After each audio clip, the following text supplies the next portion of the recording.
bien, bonjour tout le monde, bienvenue sur la chaîne de la Dark Red Security. Alors aujourd'hui, dans Parole d'Evocati, c'est Atto qui est le 24 au matin, de très très bonne heure, minuit et demi, hein, voilà, jusqu'à pratiquement 7 heures du matin. Jusqu'au moment où je fais la vidéo, là 7 heures du matin, et Monsieur Atto est toujours sur ce nouveau patch Evocati. Alors, qu'est-ce qu'ils en dit? Alors, ils ont demandé à tous les Evocati de spawn à Era 18 une nouvelle fois, 12 ascenseurs pour 100 joueurs pour aller au hangar. Je vous laisse imaginer le bazar, hein, vivement le réfractor là-dessus en 4-0. Voilà, c'est le point de vue de... Là, je vous lis exactement ce que me marque Atto. Hein. 1 heure d'attente pour absorber les joueurs et... Car cela casse hein, à force. Hein, le système d'ascenseur actuel, il tient pas le coup. Hein. Du coup, pour attendre, nous avons décidé de faire spawn des caisses de 1 SCU et de faire un football improvisé dans le spaceport devant les développeurs. Voilà, ils s'amusent un peu. Des gens sont morts, malheureusement, dit-il avec un trait d'humour. Hein. J'ai finalement refait les missions de hauling avec le ULA. Alors, il voulait essayer le ULA, parce qu'il disait pour des petites missions de cargo hauling, il peut être sympa. C'est le ULA, il est bugué. Quand on décroche une caisse, ça grille physique, ça glitch dans le chip. Donc il dit, peut-être qu'il faut éviter le ULA en 3.24 et peut-être plutôt se concentrer sur un C1 par exemple, voilà, c'est ce qu'il dit. Encore des soucis au niveau des sons, on entend les hangars des autres, donc voilà, si vous dites merde, l'autre à côté dans le hangar il entend, voilà. Alors il a plus de soucis bloquants des portes qui s'ouvrent pas dans les hangars, voilà. Ils ont ajouté un petit son sympa aux notifications habituelles reçues en haut au milieu de l'écran par exemple. C'est-à-dire quand vous recevez une invitation d'un copain ou voilà où il y a une mission spontanée qui pop, vous avez un petit bruit qui vous avertit que juste dans une mission a popé. Beaucoup de serveurs crash, et donc beaucoup de recovery serveurs, hein, beaucoup de voilà. Pas simple d'avoir le temps de faire une mission en lancement de patch. Je suis tombé sur une mission de hauling à 10 SCU à transporter et ce coup-ci c'était pas des caisses de 1 SCU mais des caisses, il avait 2 caisses de 4 SCU et une de 2 SCU. Ce qui fait que ça convient pas toujours aux vaisseaux petits cargo. Par exemple les petits vaisseaux qui peuvent transporter que des caisses de 1 SCU en les rangeant bien, là du coup les caisses de 2 SCU ça passe pas. Et donc il faudra bien regarder ça.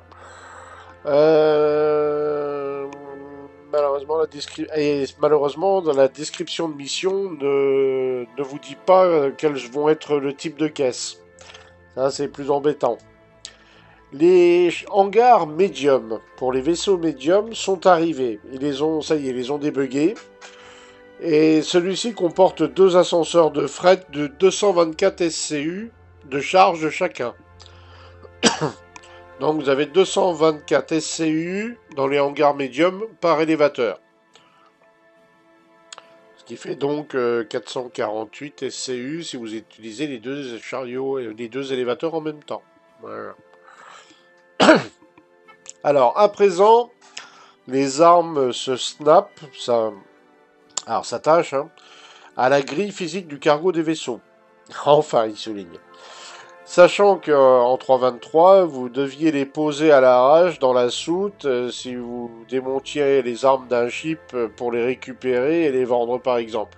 Voilà, ça, il parle là des armes de vaisseau, pas des armes FPS. Donc imaginons, vous achetez 6 canons Omnisky et vous voulez les déplacer. Vous allez pouvoir les sortir du fret elevator et les poser correctement dans la soute de votre C2.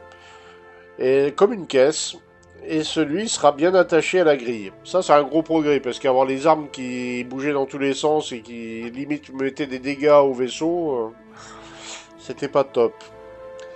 À présent, donc, les objets sur les tables achetées au Kelto et mises dans les hangars font moins n'importe quoi une fois posés. C'est-à-dire le nouveau mobilier que vous achetez et que vous mettez dans le hangar, il fait un temps, ça bougeait de partout, enfin Quand on posait une bouteille sur une table, bah, la bouteille se mettait à bouger bêtement. Bah là, ça le fait beaucoup moins. La tablette du fret reconnaît le URSA et accepte de le descendre. Ça vous range l'URSA. Voilà. Mais une fois que vous allez sur la console, vous ne le voyez plus sur la console de fret, il disparaît. Mais en fait, il est bien rangé et donc vous pouvez ensuite le ressortir par l'élévateur du hangar. Donc, on peut dire qu'on peut utiliser le fret elevator pour ranger les véhicules, mais pas pour les sortir. Si vous voulez sortir un véhicule, il faut d'abord sortir le véhicule. Par exemple, vous voulez mettre un URSA dans un Constellation. Eh bien, si vous voulez sortir le URSA, il faut le sortir en premier. Vous le rangez sur le côté du hangar. Et à ce moment-là, une fois que vous avez rangé l'URSA, une fois qu'il est sorti, vous sortez le Constellation. Et là, vous rangez l'URSA dans le vaisseau.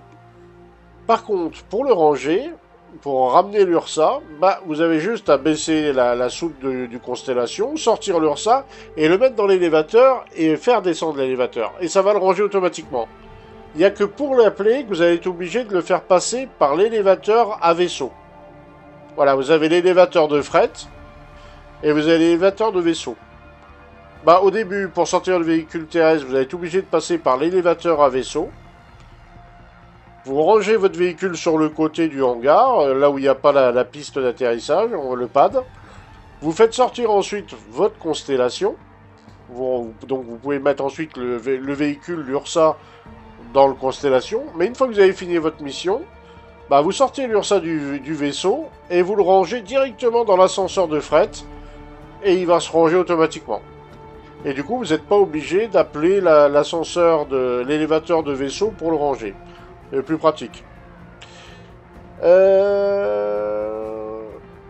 Il manque encore énormément d'objets non physicalisés, des peluches de récompense par exemple, qu'on a eu il y a longtemps. Toujours pas de trolley. Alors le fameux trolley, c'est le transpalette magnétique voilà, à Gravelev là, qui fonctionne toujours pas. Atto dit que bah, peut-être en 3.24.1, mais il dit bien peut-être plus tard encore. Hein. Alors, il y a autre chose grâce à un bug. Voilà, on voit qu'il y a plusieurs instances quand on rentre dans un hangar. Et donc, il dit qu'il était à Port Ressler, donc dans une station. Je demande à un hangar qu'on me donne aussitôt. Et aussitôt rentré dans celui-ci, je voyais une autre instance avec un joueur qui rangeait des caisses. Cela veut dire que les hangars instanciés en station sont directement aux emplacements derrière les portes physiques de la station. La finalité est qu'à présent, ils ont mis un système de file d'attente pour éviter d'ouvrir les portes de hangar et en même temps, et que nous soyons d'ouvrir les portes de hangar en même temps et que nous soyons plusieurs à sortir de notre instance du même hangar en même temps. Ouais, ce qui paraît plutôt logique. C'est également celui qui a eu l'autorisation d'ouvrir les portes de son hangar pour décoller, qui est vu par les joueurs à l'extérieur du hangar. Les autres instances sont donc invisibles par les joueurs extérieurs de la station, malgré la porte physique ouverte. Tant que ceux-ci n'ont pas demandé à l'ATC d'ouvrir la porte. Voilà. Ce n'est donc pas le système de déplacement de hangar utilisé, comme j'avais cité avant, du moins en station. Bon, il explique aussi que le level design a fait un peu de tri sur les gear storage à Port Ressler. Beaucoup moins de consoles, tablettes dans les stations en général. Après il dit, bon d'ici là ça peut changer, ils peuvent en remettre par-ci par-là. La réputation des missions cargo hailing actuellement, c'est Covalex. Donc quand vous regarderez dans vos réputations, il va falloir regarder dans Covalex, si vous montez au moins. Donc depuis ce matin, il a vu qu'il y avait eu des évolutions, et avec moins de monde, il a réussi à faire pas mal de missions en ligne. Mais il précise bien, avec moins de monde. Hein. Pratiquement une vingtaine de missions avec 100% de réussite. La réputation se monte assez vite, du moins j'en ai la sensation à voir sur les gros paliers. J'arrive assez souvent à reprendre une mission de cargo hauling sur le lieu même de livraison pour éviter d'avoir volé à vide. Donc il peut les enchaîner assez rapidement. Honnêtement, sur la partie mission cargo hauling et fret elevator, j'ai très peu de problèmes. J'ai essayé de faire une route de trade de RMC depuis Dunboro sur Microtech et j'ai l'impression qu'ils ont réduit le stock.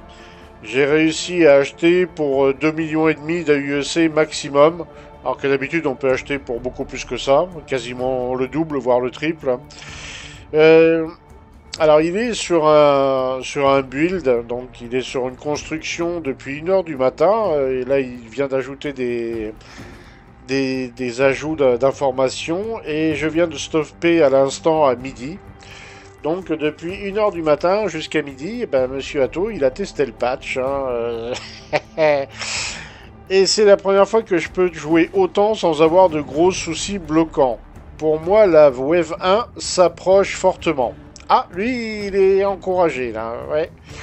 Pour info, ils ont retouché une nouvelle fois les timers de chargement et déchargement. Apparemment, ils ont rallongé les valeurs. Mais il peut pas, enfin, il peut confirmer que c'est plus long, mais il n'a pas les valeurs exactes. Alors par contre, j'ai vérifié, par exemple, sur Dunboro, c'est bien impossible de charger automatiquement. Donc il faudra le faire à la main.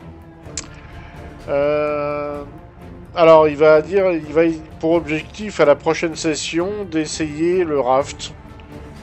Voilà, il va essayer le raft tout simplement, voir ce que ça donne. Bon, on verra bien ce que ça donne. Ça peut être intéressant. Bon, voilà en gros les retours que Atto donne sur ces missions-là. Donc on verra bien si c'est encourageant ou pas. Lui, il estime qu'on n'est pas loin de la vague 1. Donc espérons qu'il ait raison. Ça serait plutôt une bonne nouvelle. Après, bon, s'il agit à sa propre logique. Donc des fois, ça défie un peu nos pronostics. En tout cas, c'est plutôt encourageant là, de ce qu'on voit. Enfin, à voir, à suivre, bien sûr. On verra bien avec le temps. Voilà, voilà. Je vous souhaite à tous une bonne journée ou une bonne soirée. Et on se dit à très bientôt en 3.24. Alors, il y en a beaucoup qui posent la question. On ne sait pas trop, en fait, quand va arriver la live 3.24. On pourrait éventuellement pronostiquer le 15 août, mais bon, ça peut être un peu avant. En tout cas, si la Wave 1 arrive maintenant, ou dans la semaine, il faut bien compter 2 semaines avant qu'il déploie la live. Alors des fois, ça dure qu'une semaine, c'est assez aléatoire. C'est en fonction de ce que veut faire CIJ. Voilà, voilà. Ah, ciao, ciao, ciao, ciao tout le monde.